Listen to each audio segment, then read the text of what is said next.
நீதிமொழிகள் அதிகாரம் 13. ஞானமுள்ள மகன் தந்தையின் நற்பயிற்சியை ஏற்றுக்கொள்வான்.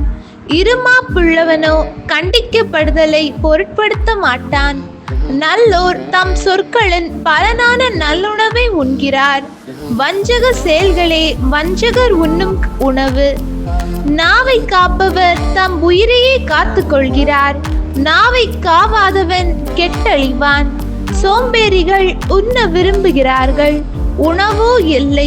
ஊக்கமுள்ளவரோ உண்டு கொழுக்கிறார். நல்லார் பொய்யுரையை வெறுப்பர், பொல்லாரோ வெட்கக்கேடாகவும் இழிவாகவும் நடந்து கொள்வர்.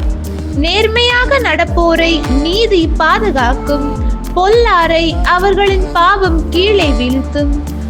ஒன்றுமில்லாதிருந்தும் செல்வர் போல நடிப்போரும் உண்டு, மிகுந்த செல்வமிருந்தும் ஏழைகள் போல நடிப்போரும் உண்டு.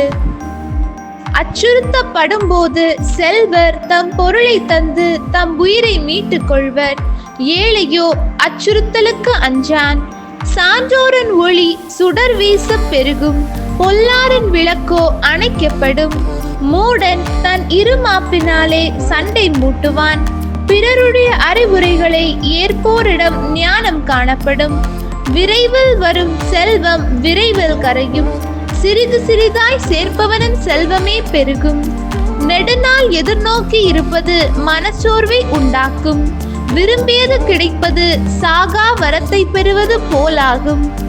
அறிவுரையை புறக்கணிக்கிறவர் அழிவுறுவர். போதிக்கிறவரின் சொல்லை மதிக்கிறவர் பயனடைவர். ஞானமுள்ளவரது அறிவுரை வாழ்வளிக்கும் ஊற்றாகும். அது ஒருவரை சாவை விளைவிக்கும் கண்ணிகளிலிருந்து தப்புவிக்கும். நல்லறிவு மக்களின் நல்லெண்ணத்தை வருவிக்கும். நம்பிக்கை துரோகமோ கேடு அடையச் செய்யும். கூர்மதி வாய்ந்த எவரும் நல்லறிவோடு நடந்து கொள்வர். மூடர் தன் மடமையை விளம்பரப்படுத்துவர். தீய தூதர் தொல்லையில் ஆழ்த்துவர். நல்ல தூதரோ அமைதி நிலவ செய்வர். நல்லுரையை புறக்கணிப்பவர் வறுமையும் இகழ்ச்சியும் அடைவார். கண்டிப்புரையை ஏற்பவரோ புகழடை அடைவார். நினைத்தது கிடைப்பின் மனதிற்கு இன்பம். மூடர் தம் தீமையை வெறுக்காதிருப்பதும் இதனாலேயே. ஞானமுள்ளவர்களோடு உறவாடுகிறவர் ஞானமுள்ளவர் ஆவார். மூடரோடு நட்பு கொள்கிறவர் துன்புறுவார். பாவிகளை தீங்கு பின்தொடரும். கடவுளுக்கு அஞ்சி நடப்போருக்கு நற்பேறு கிட்டும். நல்லவரது சொத்து அவருடைய மரபினரை சேரும். பாவி சேர்த்த செல்வமோ கடவுளுக்கு அஞ்சி நடப்போரை வந்தடையும். தரிசு நிலம் ஏழைக்கு ஓரளவு உணவு தரும். ஆனால் நியாயம் கிடைக்காத இடத்தில் அதுவும் பறிபோகும். பிரம்பை கையாளாதவர் தம் மகனை நேசிக்காதவர்.